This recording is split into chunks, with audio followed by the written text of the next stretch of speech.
love to hear about what inspired you to become a sister of St. Louis. Oh, there were many factors. I grew up in Newcastle in County Down, and I was practically reared with the sisters because I've only got one other sister, and she was in the primary school before I went, and our nuns were always around, always seemed to be there, and my parents were very, very religious, and we were at Mass, you know, where we lived. It was very, very near the school and the church, and they were there, and I can remember seeing these queer women, you know, but I was always fascinated by them. And the first thing I remember, Sister Mary Louise, Lord of Mercy, she had a library every Sunday in the primary school. It was just one of the big room, and she had all these books set up, and my sister was, she was a great reader, so I used to go in with her, but I would have kept my distance away from Sister Mary Louise, you know. But then eventually when I went to school, I was fascinated, and the first thing was, I can remember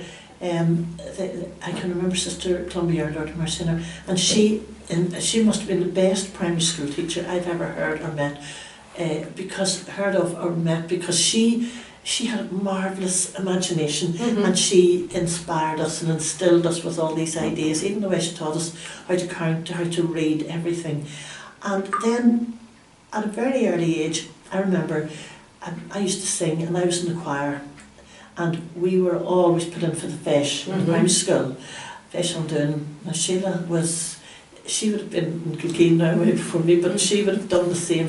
They all came to Newcastle, and so we would have been up in the convent a lot, because we would always go up to practice in there was a big kind of drawing room. We've got the table over here from Newcastle, and we'd been asked to sing. I can still remember the parlour. There were two parlours in one of them, and going in, and people like what's her name, Burns, Nolasco. Nuala would have taken us. She would have played Mother Fidelma, and we would put in for the fish, and meeting all the other nuns. There wouldn't have been that many more, but the nuns that were there. But but for me, the most memorable would have been all these nuns coming home from Africa, coming home from the missions, and they always seemed to be home. They would either have been home during the summer, or maybe some of them would have become convalescing in the convent, and talking to them, and they would always invariably say to a couple of us, my friend, myself, and a couple of us, be hanging around, they would say, you'll have to come to the mission someday, and we would say, oh yeah, we'll have to, sister. So we used to buy Oriflamme, Nuns magazine. We got Oriflamme, and one of the nuns, I think it was Sister Pascal, Sister Pascal it was, Dr. Mercy, and she got us all involved in the St. Louis Crusaders, the little Crusaders, and sure we thought we were halfway to the missions, like, and it immediately opened the whole idea of, and I wouldn't have known to call it mission, but just these weren't just teachers. These were people who actually had, you know, houses that worked beyond, you know, the missions. But I remember when I was in P1, the mother, she had probably been the Reverend Mother or the Mother General or whatever at the time. I can't remember her name now, I think of it. And she came in and we had to sing for her, and I can still remember what we were singing. Oh, friend sincere, we sing-a-ling-a-ling with all our hearts to you. But I was fascinated, and she kept saying, how many of you are going to be nuns? And of course we all put up our hands, you know. So Luca just wanted a chance to talk to you on, when I say on your own, just to give you a chance to talk maybe in a wider perspective even than the house, and the work in the house and that. So tell me, you're a jubilarian this year. I am. Which means what? That you're 60 years at St. Louis, 60 sister? years, yes. Unbelievable. And Luca, tell us about that journey in a sense. What brought you to St. Louis, to you, looking back?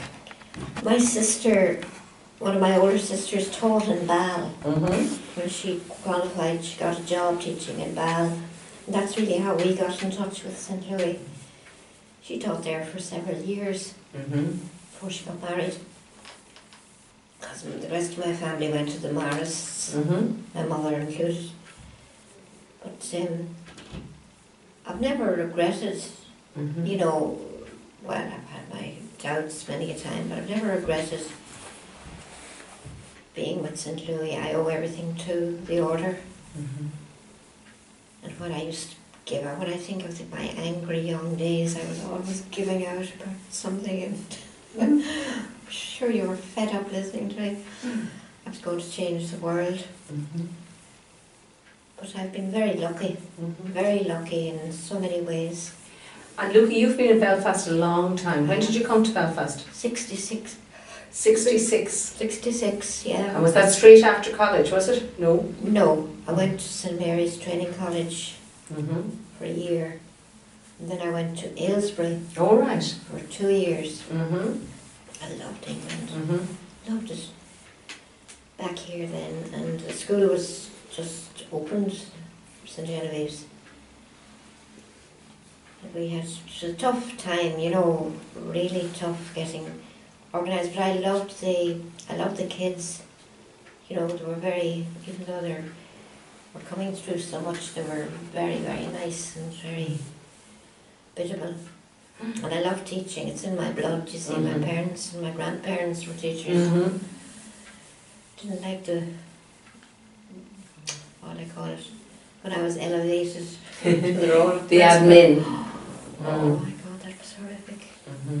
Because the school was in the process of being moved as well, you know. Right, which is a huge show. Oh, and I'm not in that way inclined at all, you know. I'm just very average academically. But I was very lucky in the staff. Geraldine Murphy in particular, she was the vice principal. She did an awful lot of the negotiating and all of that. Couldn't have done it without her. But I was very lucky in the staff. I couldn't have managed otherwise. So when you look back, you know, to some of, if I ask you this question, like what brought you joy in St. Louis? What brought me joy? What were some of your high moments, some moments that you're really saying, I'm delighted that happened? I loved school really. You know, that was my thing. I think I was a good teacher. What was your subject, Luca? French and English. Yeah. And I loved it when the past pupils, you know, would be positive and would be appreciative. And I think I got on reasonably well with the staff. Never had any, maybe it's that I avoided conflict because I was afraid of it. I did feel very happy with them, you know, and I didn't look for trouble really. And by and large we had a very happy place. And then the Louisville, we were in Louisville for first, I don't know how many years, until 1966. No, from 1966 we were in Louisville. Now that was an unusual experience because it was a very big community. And we were a very mixed group, and our superiors were, well, different. Let's face it, we had, I can hardly remember now, Mary Rattigan, and you know, and it was a tough time because there were all these new things coming in about, you know, independence and not being independent, you know, and we got involved in a few things like marriage encounter was a big thing in our lives, Anne and myself, where we were very involved with lay people. It was one of the best things that ever happened to us because we got to know an awful lot of people.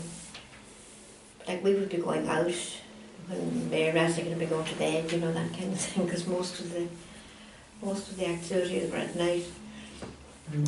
But it was lovely, and that brought great joy to me anyway, and I think to Anne as well. Whether it did to the rest of the community or not, I don't know. But I've been very lucky, really. God has blessed my work here, you know. And because I couldn't really cope with conflict too much, you know, I would have hated now to have strikes and that sort of thing in school, which we had threatened, but they never came off. I used to pray so hard. But St. Louis has been good to me, very good to me. So it would be wonderful if one of you could say something and prompt each other as you go along. If you could say something of the vision, what has happened in this house, what was your own vision when you started, what has it become now? I suppose I'd begin. It was actually Luca's vision to have a house for youth ministry. And at the time, Luca, it would have been 1997 possibly, Luca was retiring from principalship in St Genevieve's High School, which was over on the Edenmore Drive site at the time. And when Luca mentioned it here, it was in response to parents who were just coming out of the troubles and that, and parents were wanting something for the young. There was no provision for youth ministry in West Belfast at all. And I said, oh God, Luca, what an undertaking, I should be bothered. And we approached you, Uainín, if you don't mind me being personal. And immediately, Uainín, the first thing Luca says, sure, we'll ask Uainín anyway, because you can only say no. And your response was so, the only way I can describe it is visionary. And you said, absolutely amazing. You were so positive about the whole thing that we were enthused by your enthusiasm. And at the time, these two houses became, they were just being built, and we got a good deal. And before, that was 1997, and they were possibly completed in 1999, and the house opened, Luca, in 1999, and we just had past pupils and whatever, so we're wondering where we'd begin. Can I go? Mm-hmm. And at the time there was a Loreto nun called Anne Farron, and Anne Farron said to me, she was working up in YouthLink, and we were attached to YouthLink kind of, and Anne Farron said, could I possibly train some of your young people for, I have written a programme called New Day, a new way for a new day in Northern Ireland. And we said, yeah, we would love this. So Luke and I went along to she came here. This house wasn't completely finished. And Anne Farron came and she said, this is just wonderful. It's marvellous that St Louis, that your leaders have actually given you this chance to begin with a blank canvas. So Anne Farron took it very seriously, and we started to recruit our would have been past pupils and people that we had done search with, young leaders here, young professionals in the area, like Ita and Orla, Joe McKeown, who had been our first male, and Joe works for YouthLink Northern Ireland, he's got hours away up there tonight, and people came, and Anne trained the first group for New Day. Mm-hmm. The school we went in, I was still in the school, and we sold it in the school. And you see, we were always linked with LaSalle. Mm-hmm. So we had, what was it, look, about, altogether we would have had 15 young people. Mm-hmm. I can remember them coming in here the first night. Mm-hmm. The steps weren't even completed, we had planks. But Anne Farron said, no, we'll start and get it started, because the longer it goes on, it's better to have them started. And it just took off from there, and it was marvellous. We then had to get Anne trained leaders and took it very seriously. And we went to Newcastle, to Clare Lodge, and we trained leaders. That was out in the former site of the St Louis Convent. And we had 2 groups going. And then we were approached by YouthLink. These are wonderful young people. Could we do something? And they took that a stage further and trained at one stage we had 15 or 20 leaders. And they were actually, when they completed their A-levels, if they hadn't already completed them, they went to Jordanstown to do community youth work, because they were so, it was so novel. And at one stage we nearly had our own faculty in Jordanstown. Mm-hmm. And it just took off. God blessed us. It just was, it was your vision, Uainín, and the team, but it was you really who pushed it. And then we started, we linked in with, for example, St Ignatius College in Garntar, who said, look, we have done search with you for years. I don't want to hog this, but search has become one of the most popular programmes in our diocese, and we take 45 young people at a time. We link with St Ignatius Garntar. It was absolutely a marvellous time. We used to go up to Garntar, and then they would all come back here, and the people, the young people didn't see, they could see no difference between the grammar schools up there in Garntower and our young people from West Belfast, and it was marvellous. And from there, it has taken off, and it's been absolutely amazing. It was so worthwhile because we picked up a lot of the all-Sorans from the school, and because we always had a fairly good relationship with them in school, they came here, you know, because they wanted to. And can I think of any ones that shone particularly? Well, they it attracted the Belfast board, John McCourt. Yes, people used to say they were very well behaved when they were away, and I was here not blowing our own trumpets for that, but there's something our nuns have. I don't know how we pass it on or what, but there's a kind of an ethos thing, you know, that they're kind and compassionate, and the girls must have imbibed that from the teachers' course. For so many young people, this was the only place they had for recreation. Felt safe. Because we live very close to the interface, and it is very dangerous to go up right through up there, up to Poleglass and Twinbrook. But the young people just seem to want to come in here, and this is where it started, the bonding, and you have to have the really bonding. It took on a life of its own. Oh, it did, absolutely. And we'll be forever grateful to Union, and I'm not just saying that because you're here, because you supported it.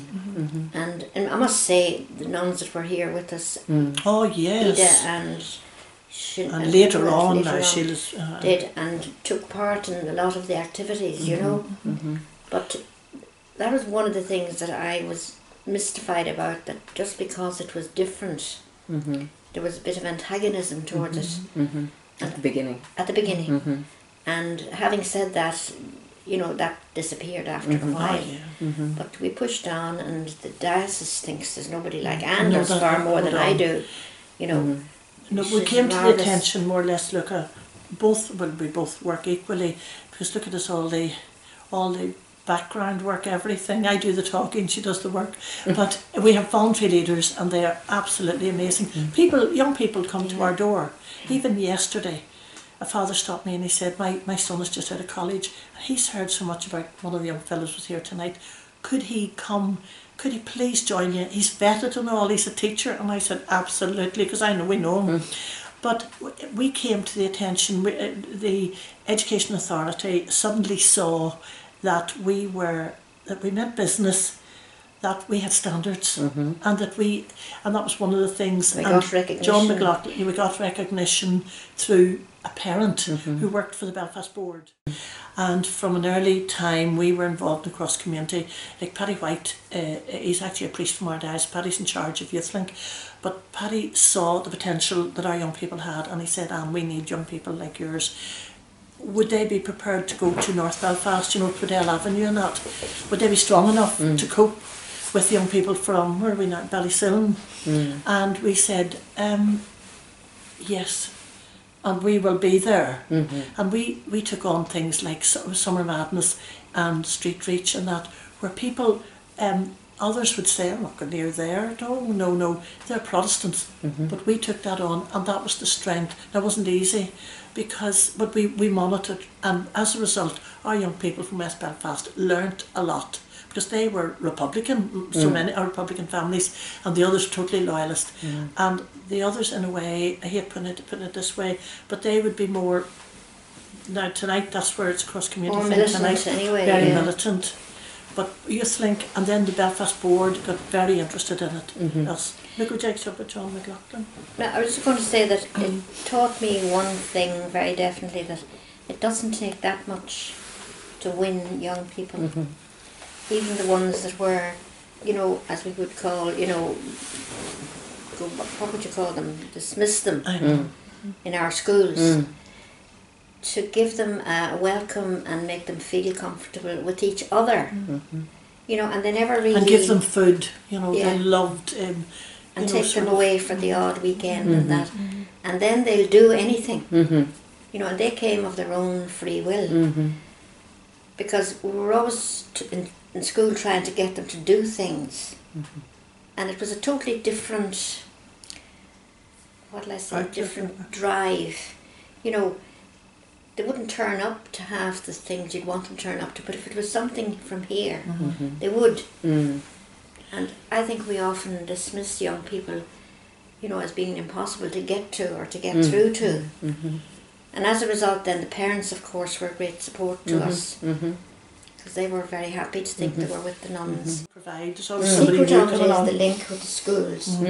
We were so lucky to be nearly on the same campus, They are, Yes. because and the school has been so supportive in every way, and I think that's the strength of it, because in most places they have no sort of body to call on for getting recruits.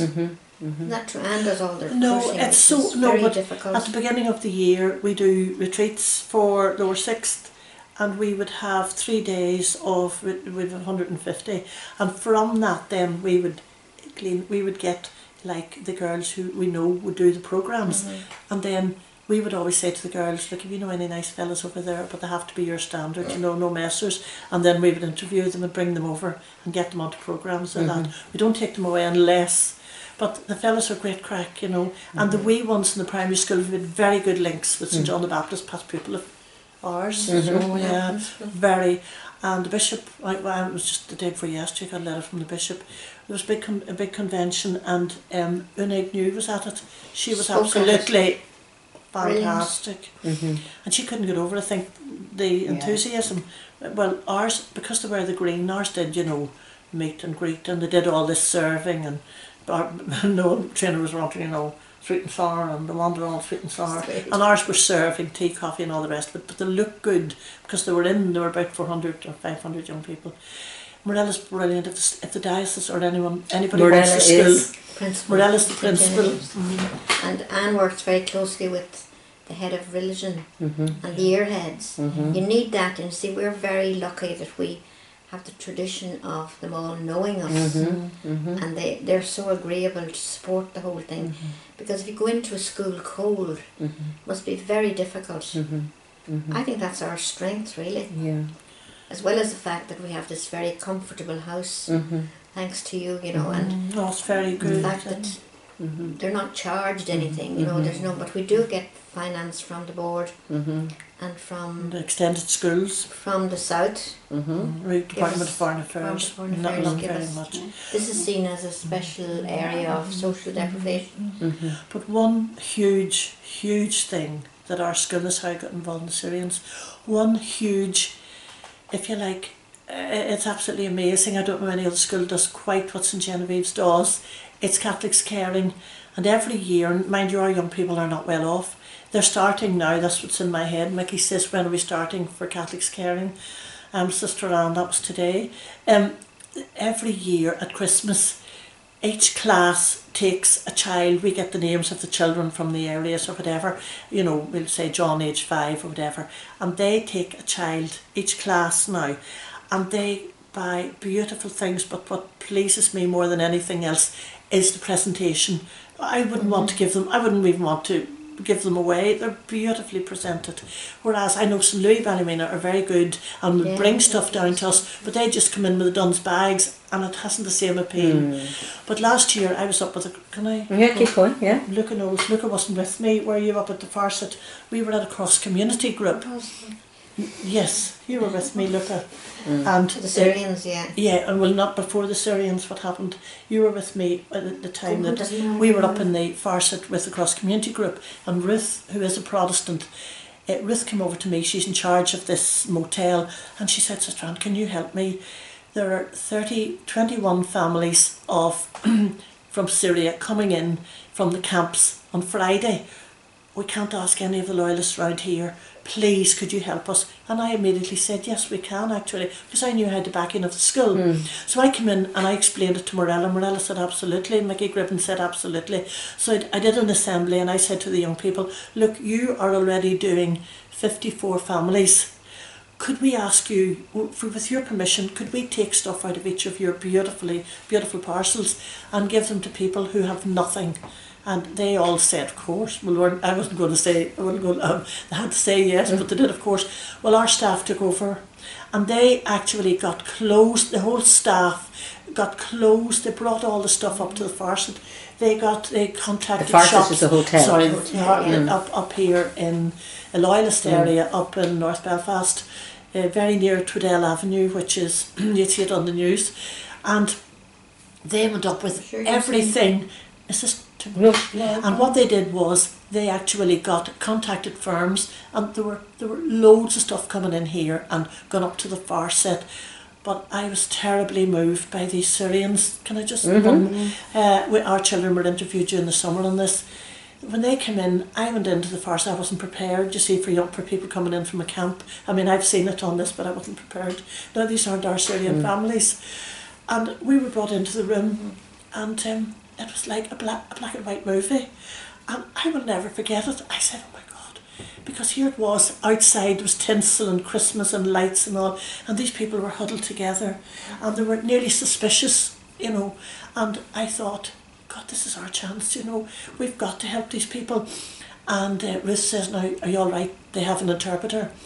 And they couldn't speak, they were just in from the camps, and they looked ghastly. This was last year? Last year, this was just at Christmas. So one of our teachers was with me, and she handed, do you remember, Kelly handed the wee boy, it was a small toy that our people, young people around here probably wouldn't have looked at, and she just did this, and the wee fella's eyes went, and the mother was saying, they were so gentle, you know. So when we invited them in, first of all, there was this young couple passing, and I told the children this, and they had a baby, and I said to the interpreter, asked them what age is the baby, and they said 40 days. You know, they didn't say years, 6 months, 40 days, and reminded me of Mary and Joseph, who had, this was all I could think of, Mary and Joseph, who had actually, they had no room in the inn, but at least they got into the inn here in North Belfast.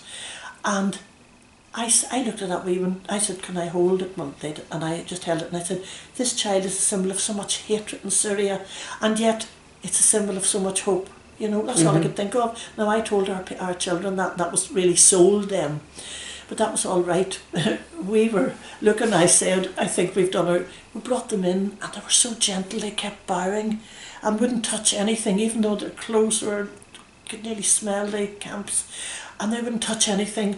And we said, would you like? And then the interpreter kept saying, you can. And they were, you know, they were saying, thank you. And the women were holding up to their husbands, you know. And I said, take what you can now, you know, because there'll be more. And so there was somebody up there from our diocese who was coordinating it. But that was all right. Luke and I were here, and this place was dreadful because we still hadn't finished. We said, thank goodness we're finished. And there was a knock at the door. Thank Kelly. Father Timothy Bartlett came to the door, and I said, please Timothy, don't come in. And he said, let me in, do you know? And he's in charge of sort of, and I can still see him looking out, but he's also in charge of the, we know him very well, and we know Timothy because he's in charge actually behind it here with refugees as well, helping to get them homes. But and I said, Timothy, please don't come in, our house is like a warehouse. And he opened the door and he said, this is just what Pope Francis wants. This is what Pope Francis wants. So he sat down and we started to talk, and he said, I've heard, Joe Marley told me what was happening, and I said, it's not me, it's not Luca, it's St Genevieve's, they've been doing this, that's our ethos, that's the St Louis ethos. And that was all right. He said, what did he say? We want you to do something else. And I said, certainly. He said, I have 2 Syrian families. They have been professional. He said, they can speak English. They came straight from Damascus. They've lost everything. They're here over a year, well, just nearly a year. One of the children was standing at a bus stop or at a stop and witnessed the wee Muslim children were over there, and they were killed completely bomb with a bomb. And he said they had to get out immediately. They had nothing. And he said, please. So Luke and I went up. He said, is that all right? And we said, of course. And Luke and I went up to where one family, Fadwa, and Samson is the other sister, they're 2 sisters, and we went up, we found the house in the middle of Ballymurphy. Oh please, I'll not just pass. And they were afraid to let us in even, because they hadn't got full recognition. And we said, I just went to the door, and Luke and I said, Father Timothy Bartlett. Oh, right. And we said, no, we're only coming in to see you. And then, what do you call the wee fellow, Rudy, or Ricardo, he was, I couldn't believe this. They had nothing. Even then, they had nothing. Sure, they hadn't. Look, it was Christmas, the week before Christmas, they had nothing. And I don't want to be too dramatic, I know. But anyway, they were so resilient. They were just full of joy. I came out full of joy, and we got them everything for Christmas that they could, and whatever. Now we've taken them since. They come to all whatever when we go to Clare Lodge in Newcastle, we take them and they make the weekend. And I was saying I'll write it for you, but I only wanted to say at one stage the Syrian family, the children were brilliant, and the father, one of the mothers got up and she said, we haven't been as happy as this since we came. And they got up and danced for us, and everybody was crying, you know. But anyway, the only thing is the wee fella got up and he said, Sister Anne, can I pray? There was a prayer room. And I said, certainly, Ricky. And he said, if you want to see him blessing himself, in the name of the Father and of the Son and of the Holy Spirit, amen. Thank you, God, for all my friends. Thank you, God, for the lovely food. Thank you, God, for everything. And I looked at that 6-year-old child, and I said, that child has absolutely nothing in this world. I'm St. Louis' sister. I have everything I want or need. There's something wrong. I have to get my prayer. And all Ireland's were crying. Ours a big softy sitting crying. That made that. And tell me, Anne, in your words then, what does St. Louis stand for? Would you put it? How would you put it? I would put it down to a special ethos that St. Louis has, that if I were a layperson operating in the house, I wouldn't have. It's something that I imbibed from our older sisters, from people that trusted us, like in people in leadership who trusted us. I remember coming here, and I have to say this, you see, coming here, I was kind of just out of the initiate when I came to Belfast. I wasn't trained or anything, and people used to talk down to me an awful lot, you know, even our own nuns, and I felt that hurt me. But against all that, I saw beyond that and got my own people who were under terrible pressure at the time, setting up schools, doing different things. But I feel that St. Louis has given us something that people have great respect for in the area, and the education authorities, an awful lot of unionists, would see that we're doing work now that other people aren't doing, that they're giving them big grants and they aren't yielding the return. And like even the summer camps and that, and things, small things like that. And then that other people want to join us because they see that it's the programs are, the young people are happy, it's worthwhile. And you see, we stayed. This is where it all happened. Luke and I stayed with the people during the Troubles. We walked with them, we really did. Now, I mean, it wasn't easy. And the sisters who were in Louisville, that there were times when there'd be crossfire, and then you'd go out and people would have been murdered or whatever and gone to their homes. Not being very dramatic, but just we stayed with them, and they knew that. And the people who were vigilantes, and then their families, and then they would come. Luca's great. She has a lovely calming presence that I would be thinking in terms. I'd be thinking in terms of. Oh, forgive me for saying this. If somebody came to work with me, what yield can I get? Well, how could this person help me? Whereas Luca would be, she's a brilliant listener. That's one quality Luca would have. And the parents came to both of us and said, please, we don't know what to do. Our young people can't get jobs. They don't know what to do. So that came when there was something, we got them into training immediately. And then people said, oh, St. Louis House, right, we can give you further training. And then when they got in, when they got places, they didn't forget us. So that was the background. But the future, I would like to think, for all that has happened here, I wouldn't like it, St. Louis House just to go like that and to be turned into like a nursing home or something which is valuable, like. But I would like to think that the house, the actual house, could be run in some sort of lines, the way you had envisaged, you were speaking about last night. And we had thought about this before, particularly when Luca got ill there last November, and I had take stock and say, now, what's happening here? Where am I in all of this? And yet, at that time, people like, teachers like the leaders now, like Kieran McCaffrey and people like that came forward and said, we'll do the programmes. Ida, she's a pathologist, we'll do the search, don't worry about anything, we'll do, because they saw that they had invested in here and that St Louis House would give a return. And but I would like to see to scale down within the next few years. I said that to Anne Matthews, and maybe getting funding. We do get funding from St Genevieve as well. It's called extended schools, not much, but we plough all that back. And I wanted to mention something else, to plough all that money back into programmes for children. That's what it's for. And I remember years ago, Uainín, when there was money, it was the same things in extended schools, and we at that stage we had a wee forestry cottage, no electricity, nothing. It was something like 600 a year, but the children, oh God, that was a godsend to bring young people down there. And we were worried about the money, and I remember saying to you, Uainín, if we get whatever it was, that money from the school, can we put it straight back into the children? And your words weren't, I'm not sure, you said, absolutely, that's what it's for. That money is not given to you in payment, that money, and I never forgot, and we quote that all the time, and that's where we built on. And because we had a Jackie's cottage in the middle of the forest. That's what its name was, Jackie's Cottage. Yeah. There was the back field.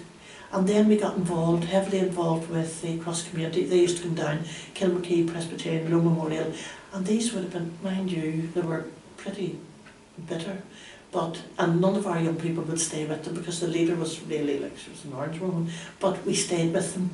But ours imbibed a lot there. Then there were summer camps out in the forest.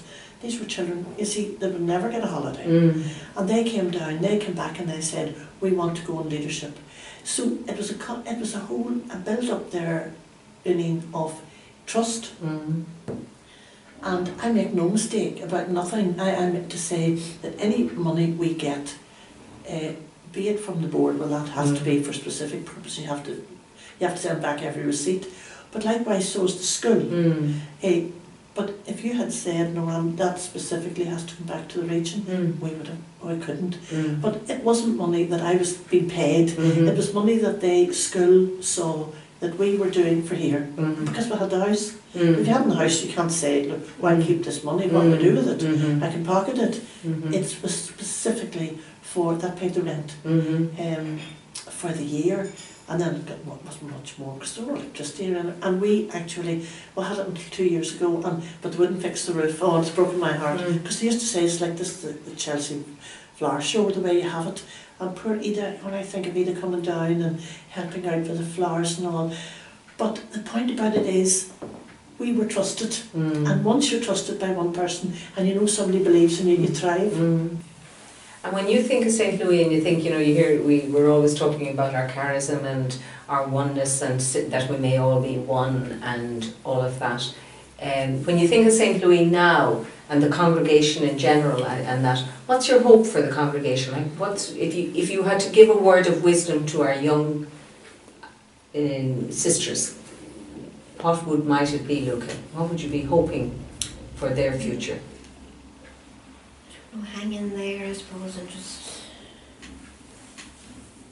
follow our motto and our constitutions and that, because when I think of the way I used to question so many things and I never agreed with things and I always seemed to be on a different wavelength, when we used to go to those meetings, I used to find it awfully hard to accept an awful lot of the things we were talking about, because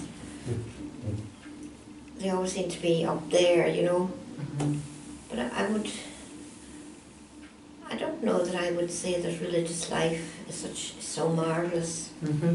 Not because of St. Louis, but the whole thing about religious life is a bit of an anomaly in today's world, I think. No matter what people say, I mean, we're not a democracy and we're not, we're aping being a democracy and getting, people to appreciate. I think you need a benign dictator in any kind of an organisation now, because there's something very unnatural about a whole lot of women together trying to do so much, and we do so much, we do an awful lot, and our nuns have done an awful lot in the past, but it's getting harder and harder to battle the sort of culture that there is now, and because really religious life is very tough, it's very tough, and I think if I had any nieces, I wouldn't encourage them to join. I think celibate life is very difficult, and only for the very few, really. I have no words of wisdom, I'm not into that. You have, of course, yeah.